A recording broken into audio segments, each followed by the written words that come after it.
सभी को सादर जय जिनेन्द्र। आइए प्रारंभ करते हैं हम आज की क्लास और नमोकार महामंत्र मंगलाचरण करके फिर उसके बाद में हम जो अब तक हमारे 4 श्लोक हो चुके हैं एक बार उनको बहुत संक्षेप में रिवीजन करेंगे, फिर आगे का श्लोक पढ़ेंगे। नमो अरिहंताणं नमो सिद्धाणं नमो आयर्याणं नमो उवज्जायाणं नमो लोये सव्यसाहूणम्। परमेष्ठी भगवान की जय। द्वादशांग जिनवाणी माता की जय। आचार्य मान तुंग स्वामी महाराज की जय। संत शिरोमणि आचार्य भगवंत 108 श्री विद्यासागर जी महाराज की जय। परम पूज्य गुरुदेव मुनि पुंगव श्री 108 सुधा सागर जी महाराज की जय। अब तक हम 4 श्लोक पढ़ चुके हैं। उन 4 श्लोकों को एक बार उच्चारण करके और उनका बहुत संक्षेप में रिवीजन देखते हैं। भक्तामर प्रणत मौलि मणि प्रभाणा मुद्योतकं दलित पाप तमो वितानम सम्यक प्रणम्य जिन पाद युगम युगादा वालंबनम भव जले पतताम जनानाम। भक्त अमर अर्थात भक्त मतलब भक्त, अमर मतलब देवता। कैसे हैं? जो प्रणत अर्थात झुके हुए हैं। झुके हुए भक्त देवताओं के मुकुट में लगी हुई मणियों की कांति को जो उद्योतकम अर्थात बढ़ाने वाले हैं। दलित पाप तमोवितानम, दलित अर्थात नष्ट करने वाले हैं। पाप तमोवितानम, पाप रूपी अंधकार के विस्तार को, पाप रूपी अंधकार के विस्तार को जो नष्ट करने वाले हैं। सम्यक प्रणम्य जिनपाद युगम, सम्यक मतलब अच्छी तरह से, प्रणम्य अर्थात प्रणाम करके। किसको? जिनपाद युगम, जिनेन्द्र भगवान के चरण कमल को। युगम माने युगल, जोड़ा, और पाद मतलब चरण, चरणों के युगल को अच्छी तरह से प्रणाम करके, नमस्कार करके। फिर आगे कह रहे हैं आलम्बनम भव जले पतताम जनानाम। वा आलम्बनम, ऊपर का शब्द दिया हुआ है युगादौ, संधि विच्छेद करेंगे युगादा वालंबनम का, तो युग आदौ आलम्बनम, युग के आदि में। आलम्बनम जो आलम्बन स्वरूप है, सहारा बने, इसके लिए भवजले पतताम जनानाम, संसार रूपी समुद्र में गिरते हुए लोगों के लिए। ऐसे उन जिनेन्द्र देव के श्री चरण युगल को प्रणाम करके। अगला श्लोक देखें। यह संस्तुतः सकल वाङ्मय तत्व बोधा दुखूत बुद्धि पटुभि सुरलोकनाथ स्तोत्रे जगत त्रितय चित्त हरे रुदारे स्तोषे किलाहमपि तं प्रथमं जिनेन्द्रम्। यह संस्तुत, यह मतलब जो संस्तुत है, स्तुति किए गए। किनके द्वारा स्तुति किए गए? पहले उसके पहले यहाँ पर संबोधन कर दिया गया, जो स्तुति किए गए। सकल वाङ्मय तत्व बोधा, सकल माने समस्त, वाङ्मय, वाङ्मय का मतलब जिनवाणी, शास्त्र। समस्त जिनवाणी के तत्व बोधा, तत्व बोध हो जाने से, समस्त जिनवाणी का ज्ञान हो जाने से, जिनकी बुद्धि पटु हो गई है, उद्भूत अर्थात उत्पन्न हो गई है, बुद्धि पटुबी, बुद्धि माने बुद्धि, पटु माने चतुर, जिनकी बुद्धि चतुर हो गई है, ऐसे सुरलोक नाथी, सुरलोक के, देवलोक के जो स्वामी हैं अर्थात देवता गण हैं, उनके द्वारा, इंद्रों के द्वारा भी जिनकी स्तुति की गई। किसके द्वारा स्तुति की उन्होंने? स्तोत्र ही, स्तोत्रों के द्वारा। कैसे स्तोत्र थे वो? जगत त्रितय, जगत माने लोक, तीनों लोकों के, त्रितय माने तीन, तीनों लोकों के चित्त हरे रुदारे ही, चित्त हरे ही, चित्त को, हरे माने हरण करने वाले, चित्त को आकर्षित करने वाले थे। ऐसे स्तोत्रों के द्वारा जिन भगवान आपकी स्तुति की गई, स्तोष्ये स्तुति करूंगा। अहमपि किलाहमपि संधि विच्छेद करेंगे, किल अहम अपि, किल मतलब निश्चित रूप से, अहम अपि अर्थात मैं भी स्तुति करूंगा। किसकी स्तुति करूंगा? तम प्रथमम जिनेन्द्रम, उन प्रथम जिनेन्द्र देव की। ठीक है, आगे तीसरा श्लोक। बुद्ध्या विनापि विबुधार्चित पाद पीठ, स्तोतुम समुद्यत मतिर्विगतत्रपोऽहम्, बालं विहाय जल संस्थितमिन्दुबिम्ब, मन्यः क इच्छति जन सहसा ग्रहीतुम्। हे भगवान, अब अपन यहाँ पर आचार्य मानतों को स्वामी महाराज क्या कह रहे हैं? बुद्ध्या विनापि, बुद्धि के बिना भी, विबुधार्चित पाद पीठ है, ये संबोधन हुआ। विबुध अर्चित पाद पीठ है। विबुध मतलब देवताओं के द्वारा, अर्चित माने पूजित है, पाद पीठ है, पैर रखने का जो पीठ माने स्थान, मतलब सिंहासन, मतलब जिस सिंहासन का सम्मान और जो वंदना है वो देवतागण भी करते हैं, ऐसे उस सिंहासन स्वरूप जिनेन्द्र देव, ये संबोधन हुआ भगवान का। बुद्ध्या विनापि अर्थात बुद्धि के बिना भी, स्तोतुम समुद्यत मति, स्तुति करने के लिए, समुद्यत मति ही तत्पर बुद्धि वाला हो रहा हूं। तत्पर बुद्धि वाला मतलब तैयार हो रहा हूं। कैसा? विगत त्रपः अहम, विगत माने छोड़ करके, रहित हो करके, त्रपः, त्रपः का मतलब होता है लाज, शर्म, लाज और शर्म को छोड़ करके मैं भक्ति स्तुति करने के लिए बिल्कुल तैयार हो रहा हूं। कैसे? जैसे बालम विहाय, बालक को छोड़ करके जल में स्थित चंद्रमा के प्रतिबिंब को, जल संस्थितम इंदु बिंबम, जल में स्थित चंद्रमा के, इंदु, इंदु माने चंद्रमा के, बिंबम माने प्रतिबिंब को, परछाई को, अन्य कह जना है इच्छति, अन्य और कौन चाहता है, सहसा ग्रहीतु माने शीघ्रता से पकड़ना, शीघ्रता से ग्रहण करना। और कौन चाहता है? बालक को छोड़ करके, अर्थात कोई नहीं चाहता। ऐसे ही भगवान, मेरी स्थिति नहीं है, मेरी बुद्धि नहीं है, लेकिन फिर भी मैं स्तुति कर रहा हूं। आगे चौथा श्लोक। वक्तुम गुणान गुण समुद्र शशांक कांतान, कस्ते क्षम सुर गुरु प्रतिमोपि बुद्ध्या, कल्पांत काल पवनोदत नक्र चक्रम, भुवातरी तुमल मंगुनिधिं भुजाभ्याम। वक्तुम कहने में, गुणान मतलब गुणों को।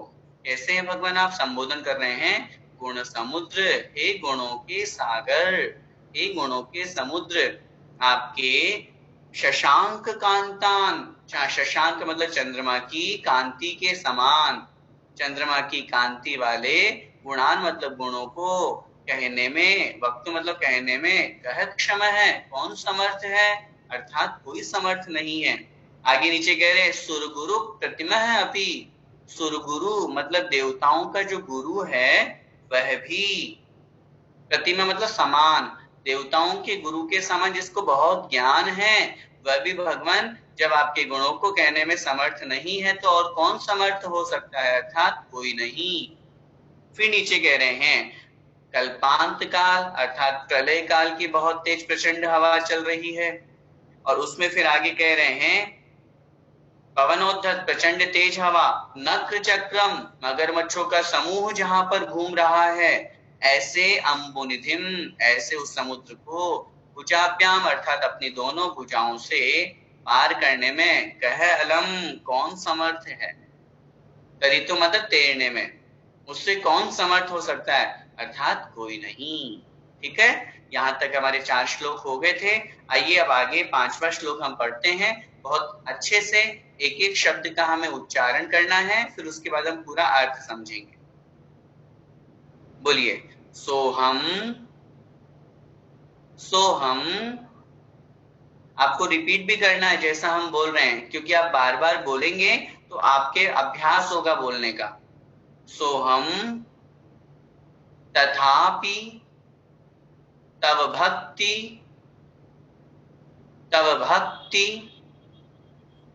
वशान मुनीश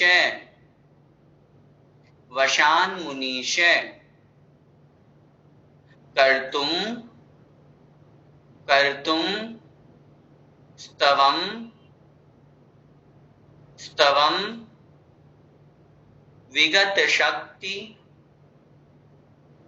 विगत शक्ति रपि प्रवृत्तः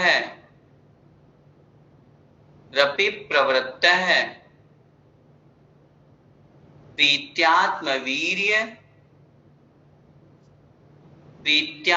वीर्य मविचार्य मृगी मृगेन्द्रम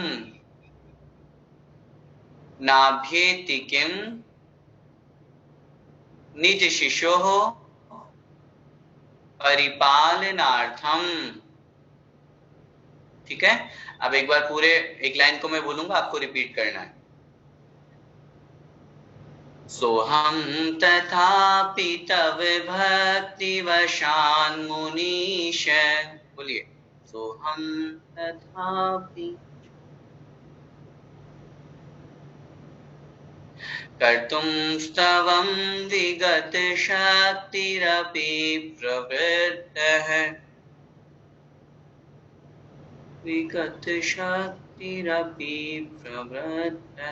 प्रीत्यात्मवीर्यमविचार्य मृगेन्द्रम नाभ्येति किम निज शिशो परिपालनार्थम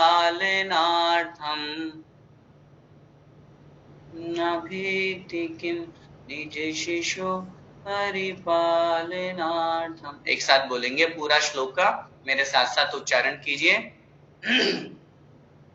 सोहम तथापि तव भक्ति वशान मुनीश कर्तुम स्तवम विगत शक्तिरपि प्रवृत्तः प्रीत्यात्मवीर्यमविचार्य मृगेन्द्रम नाभ्येति किम निज शिशोः परिपालनार्थम।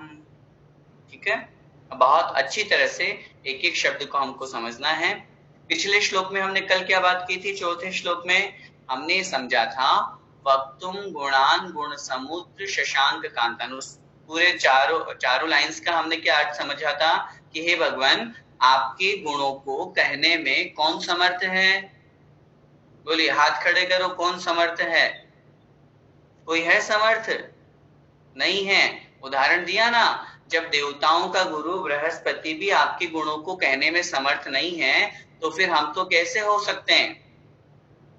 जैसे उस प्रलय काल की प्रचंड तेज हवा में और जहां पर मगरमच्छों का समूह भटक रहा हो, घूम रहा हो, ऐसे उस समुद्र को पार करने में, अपनी भुजाओं से पार करने में कोई समर्थ है क्या? नहीं है। तो ऐसे ही भगवान आपके गुणों का वर्णन करने में कोई समर्थ नहीं है। इतनी बात यहाँ पर आचार्य भगवान ने कह दी, लेकिन अब उसके बाद में भी आगे क्या कह रहे हैं? सोहम, संधि विच्छेद करेंगे, सह अहम। सह मतलब वह, अहम मतलब मैं, वह में, तथापि मतलब फिर भी, तव भक्ति वशान मुनीश, संधि विच्छेद करेंगे, तव भक्ति वशात, लिख लीजिए अपनी कॉपी में, तव भक्ति वशात मुनीश। ये मुनीश संबोधन हो गया, इसका भी संधि विच्छेद करें तो कर सकते हैं मुनि ईश, मुनियों के जो ईश हैं, स्वामी हैं। तव भक्ति वशात मुनि ईश, तव भक्ति आपकी भक्ति के, वशात मतलब वशीभूत होकर, मुनीश मतलब हे मुनियों के ईश, हे मुनियों के स्वामी, हे भगवान आपकी भक्ति के वशीभूत होकर। पिछले श्लोक में तो कह दिया कि भगवान मैं आपकी भक्ति स्तुति या आपके गुणों को गाने में समर्थ नहीं हूं, लेकिन यहाँ क्या कह रहे हैं, तथापि। अब अर्थ लगा, फर्स्ट लाइन में देखिए, तथापि वर्ड देखिए, तथापि लेकिन फिर भी, तव भक्ति वशात आपके भक्ति के वशीभूत होकर, आपकी भक्ति के वशीभूत होकर, मुनीश हे मुनियों के स्वामी, आपकी भक्ति के वशीभूत होकर, कर्तुम स्तवम, कर्तुम अर्थात करने के लिए, क्या करने के लिए, स्तवम अर्थात स्तवन, स्तुति, स्तुति करने के लिए। क्या कह रहे हैं आगे, विगत शक्तिरपि प्रवृत्त है, संधि विच्छेद करेंगे, विगत शक्ति ही अपि, विगत शक्ति अर्थात शक्ति से रहित होते हुए भी, अपि मतलब भी, विगत शक्ति ही अर्थात शक्ति से रहित होते हुए भी, प्रवृत्त है अर्थात प्रवृत्त हो रहा हूं। समझ में आया क्या मतलब हुआ दोनों लाइन का? सबसे पहले संबोधन देखिए, यहाँ संबोधन बना हुआ है मुनीश, हे मुनियों के ईश, हे मुनियों के स्वामी, ठीक है ना। तो मुनियों के स्वामी को संबोधन करके क्या कह रहे हैं, तथापि, पिछले श्लोक को यहां से जोड़ना है कि हे भगवान वैसे तो आप अनंत गुणों के सागर हैं, लेकिन फिर भी सह अहम वह में, तव भक्ति वशात आपकी भक्ति के वशीभूत होकर, स्तवम कर्तुम स्तवन करने के लिए, विगत शक्ति ही अपि अर्थात शक्ति से रहित होता हुआ भी, प्रवृत्त है अर्थात प्रवृत्त हो रहा हूं। प्रवृत्त हो रहा हूं मतलब लग रहा हूं, उस कार्य को करने के लिए तैयार हो रहा हूं। हे भगवान मुझ में शक्ति नहीं है, लेकिन फिर भी आपकी भक्ति के वशीभूत होकर के, मुझे तो कुछ आता ही नहीं है, मेरे में तो शक्ति है ही नहीं है, लेकिन आपकी भक्ति के कारण से ही मैं आपकी स्तुति करने के लिए तत्पर हो रहा हूं। देखो कितना अच्छा उदाहरण दिया नीचे, प्रीत्यात्म वीर्यम अविचार्य मृगी मृगेन्द्रम, संधि विच्छेद देखिए, प्रीति आत्मवीर्यम अविचार्य, प्रीति, प्रीति का मतलब प्रेम, स्नेह, स्नेह के कारण से, आत्मवीर्यम, आत्म मतलब अपने स्वयं की, वीर्यम मतलब शक्ति को, अपनी स्वयं की शक्ति को, अविचार्य अर्थात बिना विचार किए ही, अविचार्य अर्थात बिना विचार किए ही।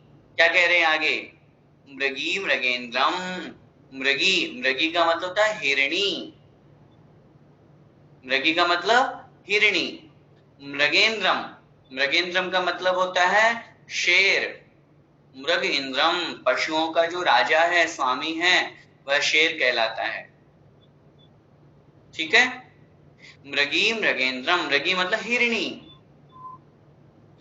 ये हिरणी किसका विशेषण लगा, किसमें लगेगा ये, आत्मवीर्यम अविचार्य, अपनी शक्ति को बिना विचार किए वह हिरणी, मृगेन्द्रम, मृगेन्द्रम का मतलब शेर, शेर के सामने न अभ्येति किम, नाभ्येति है ना, तो नाभ्येति का संधि विच्छेद करेंगे, न अभ्येति, न मतलब नहीं, अभ्येति मतलब जाती है, किम क्या, न अभ्येति किम क्या नहीं जाती है, किसके लिए, निज शिशोः परिपालनार्थम, निज मतलब अपने, शिशोः, शिशोः मतलब पुत्र की, परिपालनार्थम अर्थात रक्षा के लिए, अपने पुत्र को बचाने के लिए, अपने पुत्र की रक्षा करने के लिए, क्या वह हिरणी उस शेर के समक्ष नहीं जाती, ये जानते हुए भी कि मुझ में इतनी शक्ति नहीं है। सोचिए, देखो कितना अच्छा उदाहरण दिया आचार्य मानतुंग स्वामी महाराज ने, वो स्पष्ट कह रहे हैं उस हिरणी में इतनी शक्ति नहीं है कि वह शेर का सामना कर सके। बताइए कर सकती है क्या, नहीं कर सकती, लेकिन फिर भी अपने बच्चे की रक्षा करने का भाव है मन कि नहीं, एक भूखा शेर सामने से आ रहा है और वो हिरनी के बच्चे को उठा करके ले गया, उसको मारना चाह रहा है, मार करके उसको खाना चाहता है। लेकिन फिर भी जैसे ही हिरनी ने देखा, उस छोटे से हिरण के बच्चे की माँ ने देखा कि मेरे बच्चे को शेर ले गया, जैसे ही उसके अंदर ये देखा, दृश्य देखा, वह तुरंत उस शेर के सामने पहुंच गई और पहुंच करके अपने बच्चे को बचाने लगी।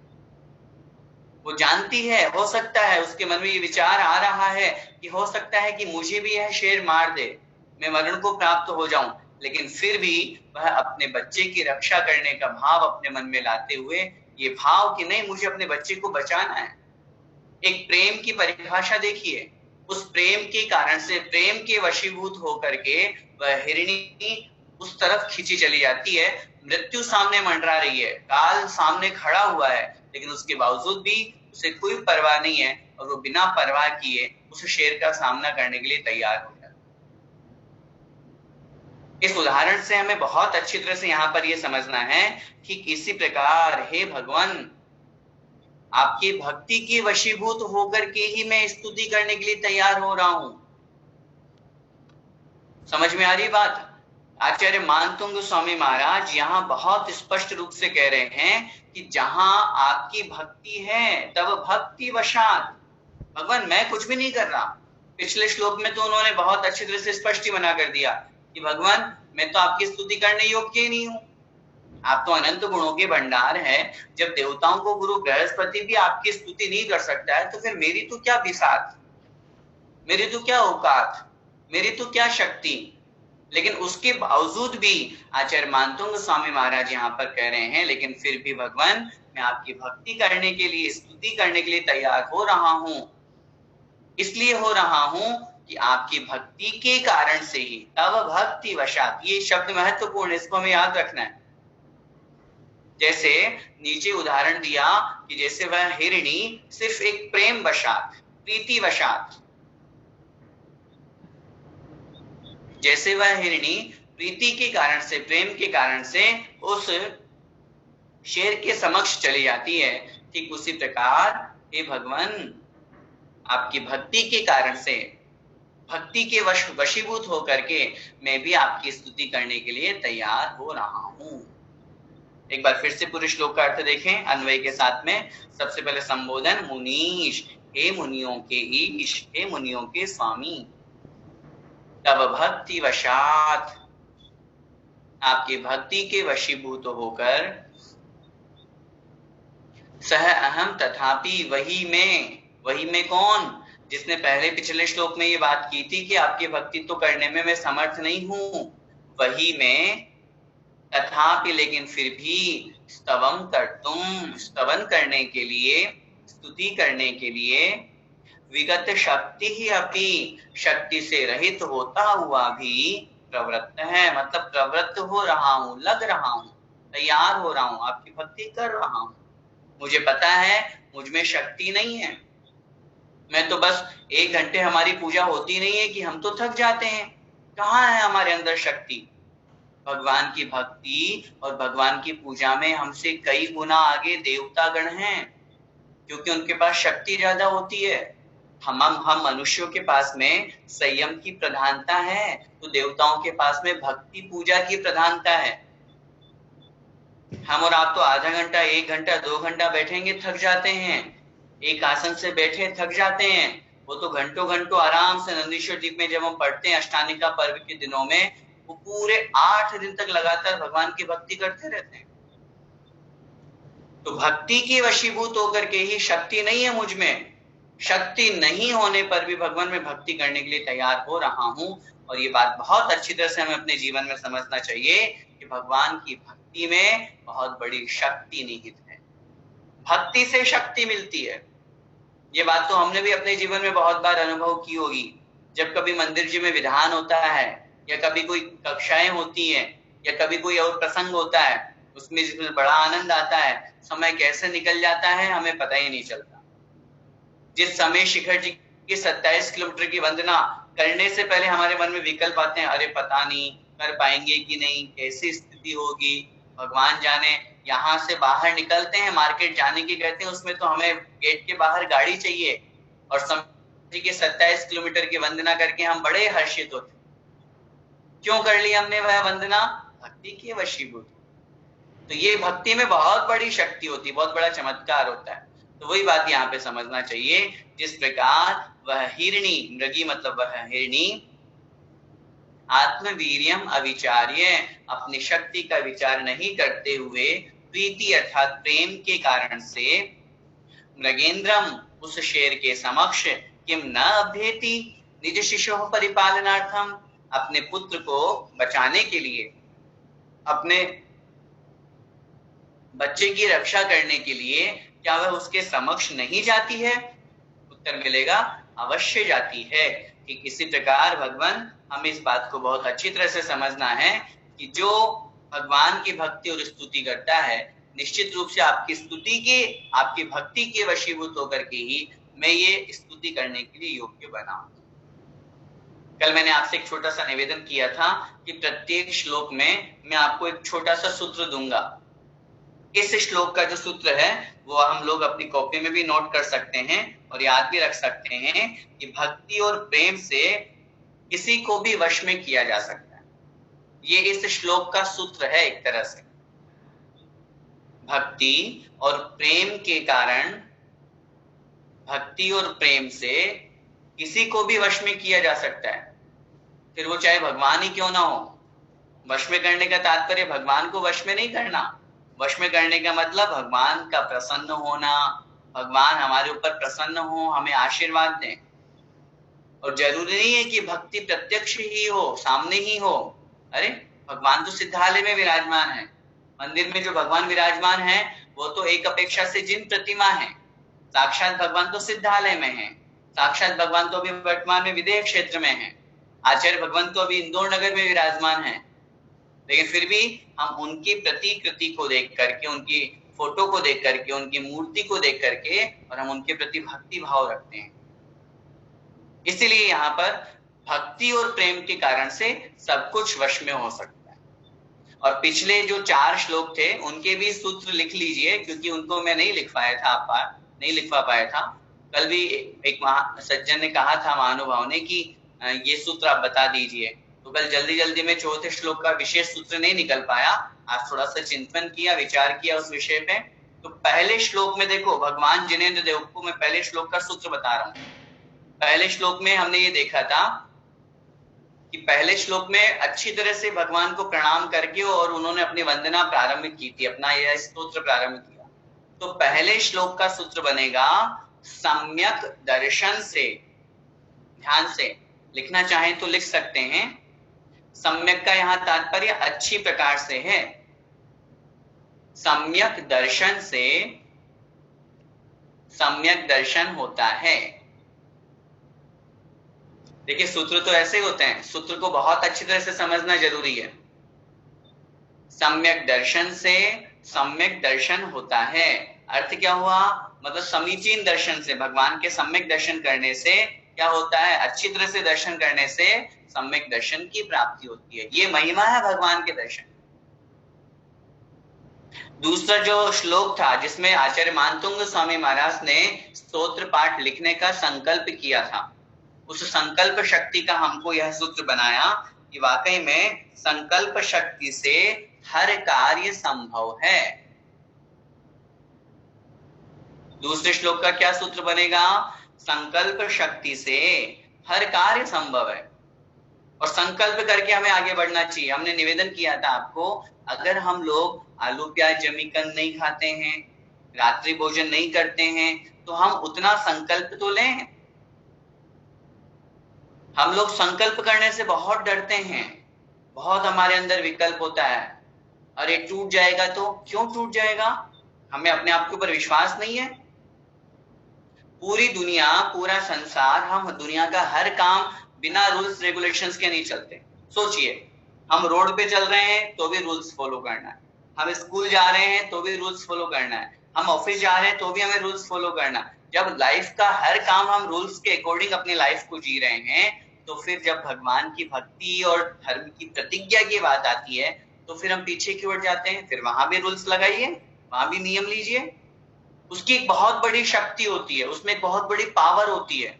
आप कभी करके देखिएगा, संकल्प लीजिएगा कि मैं 1 महीने तक बिल्कुल भगवान जिनेंद्र देव की प्रतिदिन भक्ति करते हुए प्रतिदिन का संकल्प कर लिए। भले ही आप भक्तामृत स्तोत्र का प्रतिदिन पाठ पढ़ते हो, लेकिन संकल्प नहीं है, नियम नहीं है। आप नियम लीजिए, मैं इतनी तारीख से लेकर के इतनी तारीख तक भक्तामृत स्तोत्र का प्रतिदिन एक पाठ करूंगा, संकल्प पूर्वक, और अपने मन में अपने इष्ट भगवान को याद करके नियम लीजिए। मैं कह रहा हूं आपकी जो समस्या है, चाहे वो 100% सॉल्व हो ना हो, लेकिन 50% तो हो ही जाएगी, इतने तो गारंटी दे रहा हूं मैं। लेकिन संकल्प होना चाहिए पूरा, बिना संकल्प के काम नहीं बनेगा। उतना दृढ़ विश्वास भगवान के अंदर होना चाहिए, भक्तामर में होना चाहिए, इस बात का ध्यान रखें। तीसरा श्लोक जो हमने कल पढ़ा था, जिसमें बुद्धि के बिना भी भगवान की भक्ति करने की बात की थी, उसका हमको यह संकल्प लेना है और यह सूत्र बनेगा कि लघुता से प्रभुता की प्राप्ति होती है। क्योंकि मैंने आपको बताया था कि आचार्य इतने बड़े महान आचार्य होने के बावजूद भी वो अपने आप के लिए क्या कह रहे हैं कि भगवान मुझ में तो कोई शक्ति नहीं है, मुझ में तो कोई ज्ञान ही नहीं है, मुझ में तो कोई बुद्धि नहीं है। इसलिए जब लघु बनते हैं, छोटे बनते हैं, तो निश्चित रूप से उसी लघुता से प्रभुता की प्राप्ति होती है। और चौथे नंबर का जो श्लोक हमने कल पढ़ा था वक्तुम गुणान वाला, उसका हमको संकल्प करते हुए कि जो गुणों का वर्णन है उसमें चौथे नंबर का जो है उसका सूत्र लिखिए, समर्थ होने पर भी स्वयं को असमर्थ समझना चाहिए। हम कितने समर्थवान हो जाएं, हम कितने भी धनवान हो जाएं, हम कितने भी भगवान की भक्ति कर लें, लेकिन उसके बावजूद भी हमें क्या समझना चाहिए, अरे नहीं, हम तो कर ही नहीं पाए, हमारे में शक्ति कहां। हम गुणों का वर्णन कर रहे हैं, स्तुति पढ़ रहे हैं, लेकिन उसके बावजूद भी अपने आप को क्या समझना है, नहीं अब तक कुछ नहीं किया हमने। मैंने कल आपसे निवेदन किया था, इतना कुछ भी कर लें, खूब भगवान की पूजा भक्ति कर ली, अब तक कितने बार मंदिर चले गए, कितनी पूजाएं कर ली, लेकिन उसके बावजूद भी अब तक जो हमने की उसके प्रति नहीं सेटिस्फेक्शन ही नहीं, कुछ किया ही नहीं हमने, हमारे अंदर इतने अच्छे परिणाम हुए नहीं, कुछ कर ही नहीं पाए भगवान में। इसलिए अपनी भक्ति से कभी संतुष्ट नहीं होना। इसलिए यहाँ पर स्पष्ट इस सूत्र को अपन को समझना है कि समर्थ होने पर भी अपने आप को हमें असमर्थ ही समझना है। और ये जो 5वां श्लोक अभी हमने पढ़ा, इसका सूत्र लिखिए सोहम तथापि वाले का, कि भक्ति और प्रेम से किसी को भी वश में किया जा सकता है, चाहे वो कोई भी क्यों ना हो। अपने अंदर निश्चल प्रेम जागृत कीजिए, प्रेम में बहुत बड़ी ताकत है। आचार्य मानते होंगे स्वामी महाराज यहाँ प्रीति और प्रेम का बहुत अच्छा उदाहरण दे रहे हैं, और मैं इस विषय पे ये भी बहुत स्पष्ट बोलना चाहूंगा, आज का हमारा प्रेम अधिकांश लोगों में सिर्फ वासना बन के रह गया। निश्चल प्रेम की बात करती है भारतीय संस्कृति, जैन दर्शन में भी लिखा है, जैन सिद्धांतों में, जैन ग्रंथों में लिखा है, आचार्य भगवंतों ने उपदेश दिया है, प्रेम भाव हो सब जीवों से।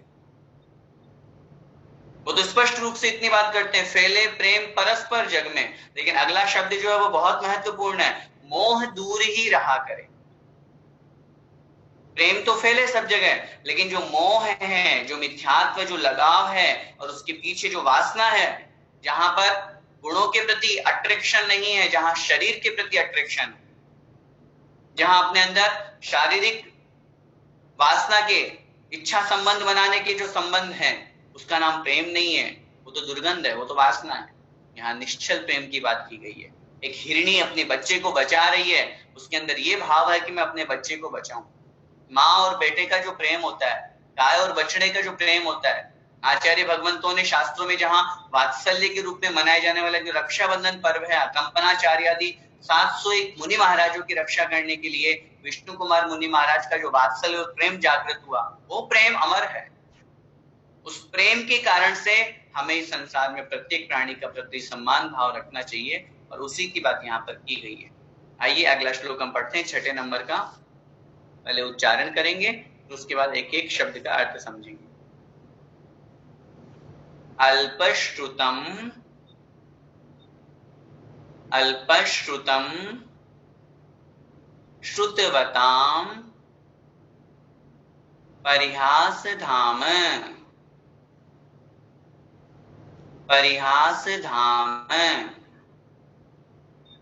त्वद्भक्तिरेव त्वद्भक्तिरेव मुखरी मुखरी कुरुते बलान्माम्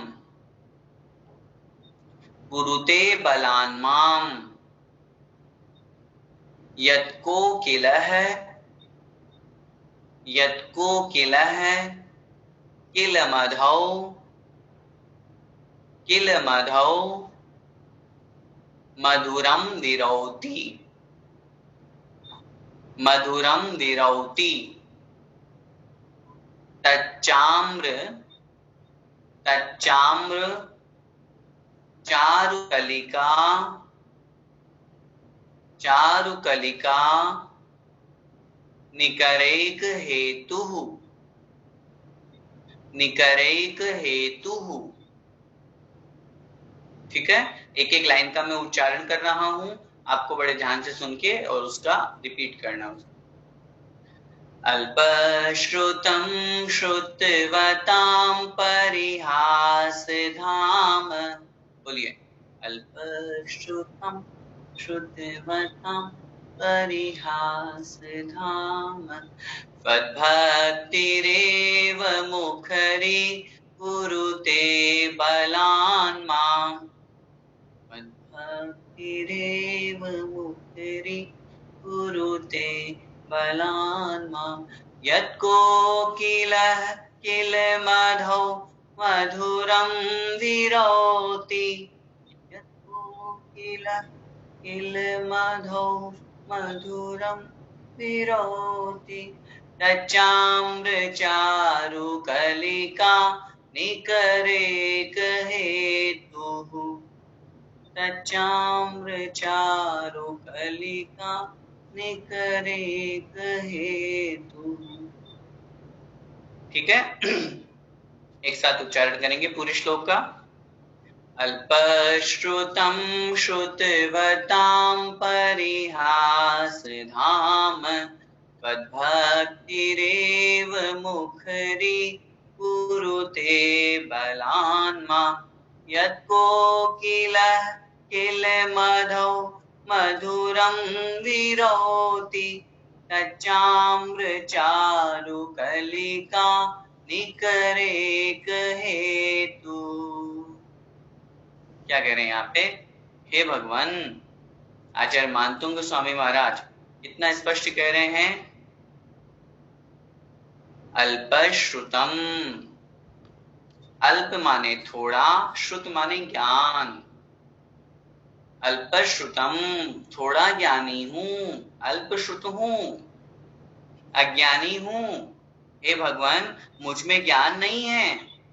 देखो, इतने बड़े महान आचार्य हैं और कह रहे हैं मैं तो अल्पश्रुत हूं।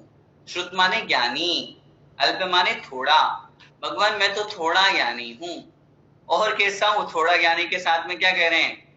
श्रुतवताम, श्रुतवताम मतलब ज्ञानियों की सभा में, श्रुतवताम ज्ञानियों की सभा में। परिहास धाम है, परिहास माने हास्य का, हंसी का, धाम मतलब पात्र बनने वाला हूं। मैं तो अज्ञानी हूं, अल्पज्ञानी हूं, मुझे कुछ नहीं आता। और इसके साथ साथ ये भी है कि मैं तो जो बड़े बड़े महान ज्ञानी विद्वान लोग हैं उनकी सभा में हंसी का पात्र बनने वाला हूं। हंसते हैं लोग मुझ पे अगर मैं उनके बीच में पहुंच जाता हूं तो। लेकिन फिर भी त्वद्भक्तिरेव, संधि विच्छेद, त्वद्भक्ति ही एव, त्वद्भक्ति ही एव, त्वद मतलब आपकी, भक्ति ही एव भक्ति ही, त्वद्भक्ति ही एव आपकी भक्ति ही। मुखरी कुरुते, मुखरी कुरुते का मतलब होता है वाचाल करती है, प्रेरित करती है, इंस्पायर करती है। बलान माम, संधि विच्छेद, बलात् माम, बलात् मतलब बलपूर्वक, जबरदस्ती। बलात् मतलब बलपूर्वक, माम अर्थात मुझको। हे भगवान, अब देखो दोनों लाइन का अर्थ देखिए। हे भगवान, अल्पश्रुतम, मैं अल्पश्रुत हूं, अज्ञानी हूं, अल्प ज्ञानी हूं। और कैसा हूं? श्रुतवताम परिहास धाम, जो श्रुतवताम अर्थात विद्वान है, ज्ञानी है, समझदार हैं, उनकी सभा में परिहास धाम है, हंसी का पात्र बनने वाला हूं। लोग हंसते हैं मेरे ऊपर, मैं उस सभा में पहुंच जाता हूं, ज्ञानियों की सभा में, तो हंसी का पात्र बनने वाला हूं। लेकिन फिर भी त्वद भक्ति ही एव, आपकी भक्ति ही, एव माने ही, त्वद मतलब आपकी, भक्ति मतलब भक्ति, हे भगवान आपकी भक्ति ही, एव माने ही, बलात् बलपूर्वक, माम अर्थात मुझको, मुखरी कुरुते, मुखरी कुरुते मतलब प्रेरित करती है। मतलब आपकी भक्ति ही मुझे प्रेरित करती है। जब आपके समक्ष आता हूं तो ऐसा लगता है कि आपकी भक्ति मुझे करना है, तो वो भक्ति मुझे अंदर से आवाज देती है, चलो कुछ बोलो, चलो कुछ बनाओ, चलो कुछ श्लोक की रचना करो। आपकी भक्ति मुझे प्रेरित करती है, बाकी मेरे में तो शक्ति है ही नहीं। जितने बड़े महान आचार्य होकर के और ये बात कह रहे हैं, मुझ में तो कोई शक्ति नहीं है। आचार्य मानतुंग स्वामी महाराज की इन दो पंक्तियों से इतना बड़ा कर्म का सिद्धांत घटित हो रहा है कि हम क्या बोले। कर्तृत्व बुद्धि का विनाश हो रहा है। जहां आज हम एक छोटा सा काम नहीं करते हैं, उसके पीछे हमें अपना नाम चाहिए। कुछ भी छोटा सा काम नहीं करेंगे, छोटी सी मेहनत नहीं करेंगे, सामाजिक कोई काम हमने कर दिया, धर्म का कोई काम हमने कर दिया, और हमारे अंदर क्या परिणाम आते हैं? मेरा नाम होना चाहिए, मेरी प्रशंसा होनी चाहिए। और सामने वाले अगर भूल से, गलती से उसने हमारा नाम नहीं बोला तो हम उसके प्रति गुस्सा हो जाते हैं। सोचिए, इतने बड़े महान आचार्य होकर के, और वो कह रहे हैं कि मेरे को तो कुछ आता ही नहीं है, मैं तो अज्ञानी हूं, अल्प ज्ञानी हूं। कितने भी बड़े ज्ञानी बन जाएं, कितने भी बड़े विद्वान बन जाएं, उसके बावजूद भी कभी भी अपने ज्ञान का घमंड नहीं करना। जो जो ज्ञान बढ़ता जाता है, ज्ञानी की पहचान है, उसके अंदर विनम्रता और अधिक आती जाती है। घमंड उसका चूर चूर होता जाता है। लेकिन जो अज्ञानी होता है, अभिमानी होता है, जिसके पास थोड़ा सा भी ज्ञान आ जाता है, वह उस ज्ञान के प्रभाव से अपने आप में बहुत अधिक अहंकार से युक्त हो जाता है। कभी नहीं, नाम की कभी कोई परवाह नहीं। याद कीजिए भरत चक्रवर्ती को, क्या किया था उसने? जब वहां नाम लिखने के लिए वो गया, उसने देखा क्या है, पहले तो बड़े अहंकार के साथ में, अरे मैं चक्रवर्ती बना हूं, मेरे जैसा इस दुनिया में कोई आज तक हुआ ही नहीं। और जैसे वहां गए वृषभाचल पर्वत पर अपना नाम लिखने के लिए, तो क्या हो गया? देखा, अरे अचंबा, आश्चर्य, यहाँ तो इतने सारे नाम लिखे हुए हैं, पूरे पर्वत पे नाम लिखे हुए हैं, 1 इंच की जगह खाली नहीं है जहां पर मैं अपना नाम लिख सकूं। वरवश क्या करना पड़ा? दूसरे का नाम मिटाया और खुद का नाम लिख करके अंकित करना पड़ा। परंपरा होती है, नियोग होता है कि चक्रवर्ती को वहां नाम लिखना पड़ता। इसलिए सोचिए, कर्तृत्व बुद्धि से हमेशा दूर रहिए। कितना कुछ भी कर ले, नहीं भगवान मैंने कुछ किया नहीं, मैं कुछ करता ही नहीं हूं। अपने आप को इतना छोटा बना दीजिए, मुझे कुछ आता ही नहीं तो मैं कहां से करूंगा, मैं तो अल्पज्ञानी हूं, विद्वान लोग हंसते हैं मेरे ऊपर। ऐसा भाव अपने अंदर लाइए। और नीचे की 2 लाइन देखिए, कितनी अच्छी बात है। यत कोकिल है, यत मतलब जो, कोकिल है मतलब कोयल, यत कोकिल है अर्थात जो कोयल है। ध्यान से देखिए, थोड़े शब्द कठिन है इसमें। किल मतलब निश्चित रूप से, किल मतलब निश्चित रूप से।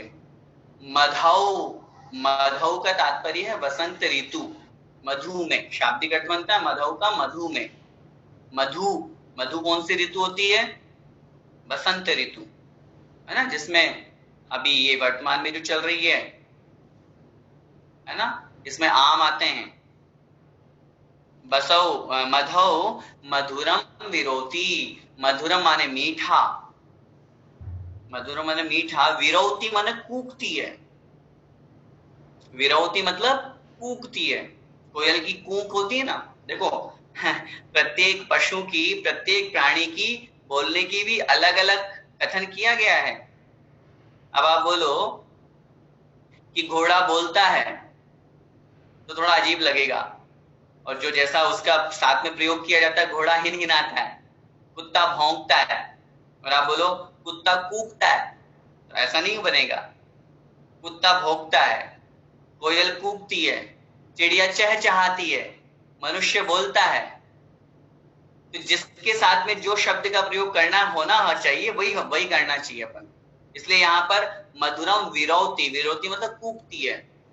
वह जो कोयल है, वह कोयल क्या करती है, देखो यत मतलब जो, कोकिला मतलब कोयल, किल मतलब निश्चित रूप से, मधौ मतलब बसंत ऋतु में, मधुरम विरोती मीठा कूकती है, मीठा बोलती है।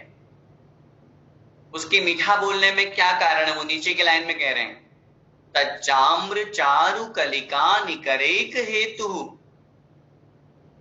संधि विच्छेद, तत् च आम्र, तत् मतलब वह, च माने और वह जो मीठा कूकती है, वह कोयल क्यों कूक पाती है मीठा, आम्र, आम्र मतलब आम की, चारु मतलब सुंदर, आम्र मतलब आम की, चारु मतलब सुंदर, क्या है आगे, कलिका कलियों का, निकरेक हेतु, संधि विच्छेद, निकर एक हेतु, निकर, निकर का मतलब समूह, निकर का मतलब समूह, एक हेतु एकमात्र हेतु है, एकमात्र कारण है। तो वहां पर आम की सुंदर सुंदर मंजरियों का, कलियां जो होती है ना उसको मंजरी बोलते हैं, जब तक वो आम नहीं बनती है उसके पहले की जो अवस्था है, पुष्प के बाद की अवस्था मंजरी, कली जिसको अपन बोलते हैं, डोड़ी जिसको हम बोलते हैं। तो वह आम की सुंदर सुंदर जो मंजरियों का समूह है, निकर माने समूह है, वो ही वहां एकमात्र हेतु है, किसमें, उस कोयल के मीठा कूकने में। बहुत अच्छी तरह से समझिए, कितना अच्छा श्लोक यहाँ पर आचार्य मानतुंग स्वामी महाराज ने लिखा है। भगवान वो जो आम की मंजरियों के मीठे मीठे, उन आम की बसंत ऋतु में जो है कोयल मीठा कूकती है, उस कोयल के मीठा कूकने में कौन निमित्त होता है, आम की मंजरियों का समूह।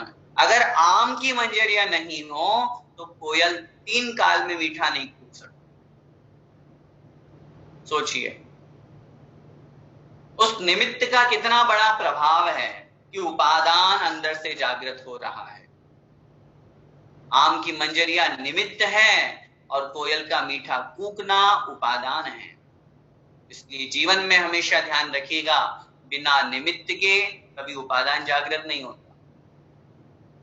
यहाँ आचार्य मानतुंग स्वामी महाराज सर्व कर्तृत्व बुद्धि का विनाश करके कि मैं कुछ करने वाला हूं, नहीं, मैं कुछ करने वाला ही नहीं हूं, मैंने तो बस किया, मैं उपादान हूं, मैं मानता हूं, लेकिन उस उपादान में निमित्त क्या बना है, ऊपर की पंक्ति में देखिए, तद्भक्ति एव, आपकी भक्ति, आपकी भक्ति ही वहां पर उस निमित्त का कारण बन रही है, निमित्त बन रही है, और उसी निमित्त से मैं कुछ बोलने लायक बन रहा हूं। नहीं तो मेरे में शक्ति कहां भगवान, मैं तो अल्प ज्ञानी हूं, मैं तो अज्ञानी हूं, मेरा तो विद्वान लोग हवा में हंसी उड़ाते हैं, मैं कहां से आपके सामने कुछ बोल पाऊंगा, कुछ है ही नहीं मुझ में बोलने लायक, शक्ति ही नहीं है।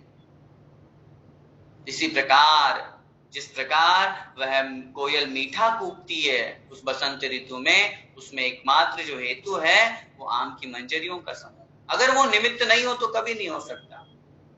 आइए इस श्लोक का जो सूत्र है वो मैं आप लोगों को देता हूं, और बहुत अच्छी तरह से इस सूत्र को हमेशा अपने जीवन में रखिएगा, लिख लीजिए अपनी कॉपी में, कि निमित्त के बिना उपादान कभी जागृत नहीं होता,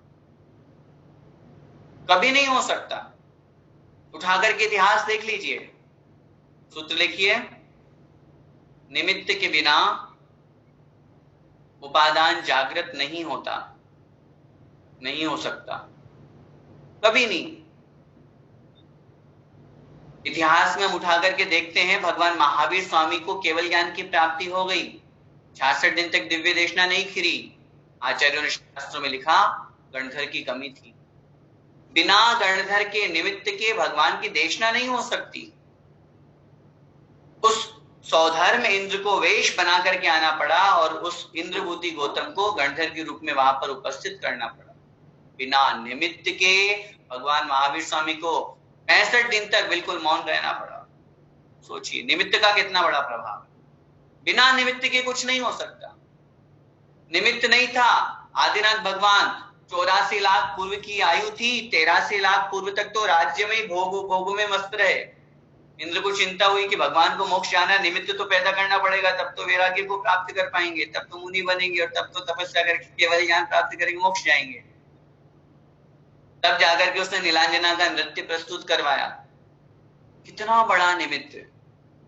आज हम सभी लोगों को कितना बड़ा निमित्त मिला है आचार्य भगवंत के आशीर्वाद से, पूज्य गुरुदेव के आशीर्वाद और प्रेरणा से।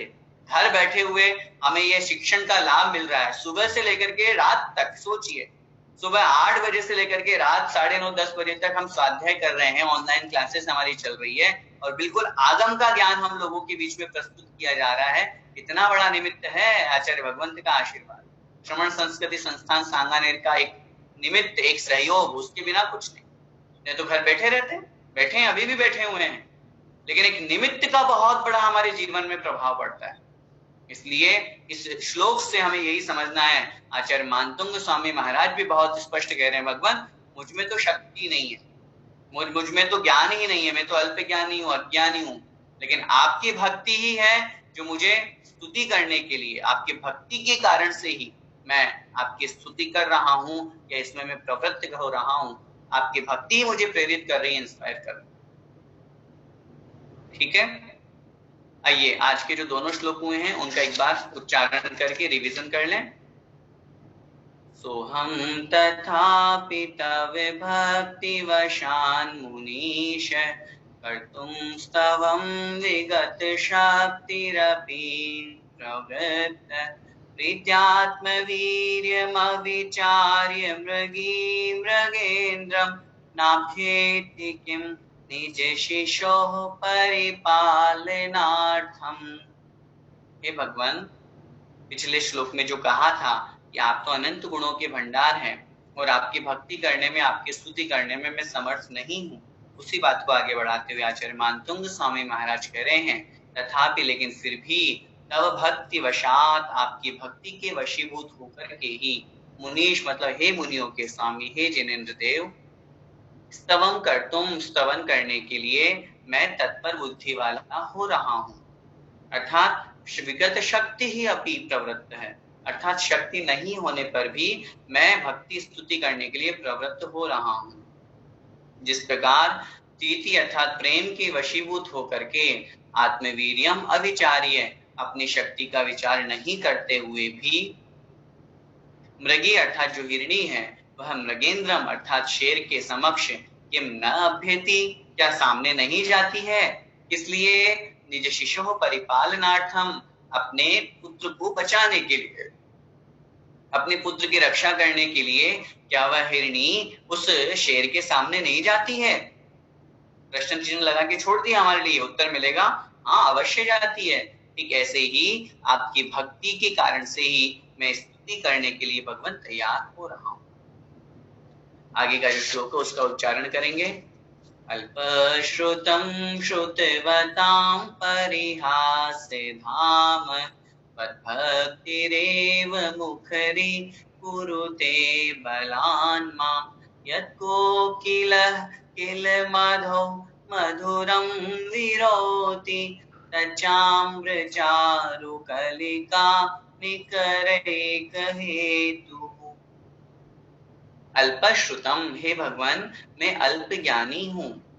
श्रुतवताम परिहास धाम है, और जो श्रुतवताम अर्थात जो ज्ञानी लोग हैं, विद्वान हैं, उनकी सभा में परिहास धाम अर्थात हंसी का पात्र बनने वाला हूँ।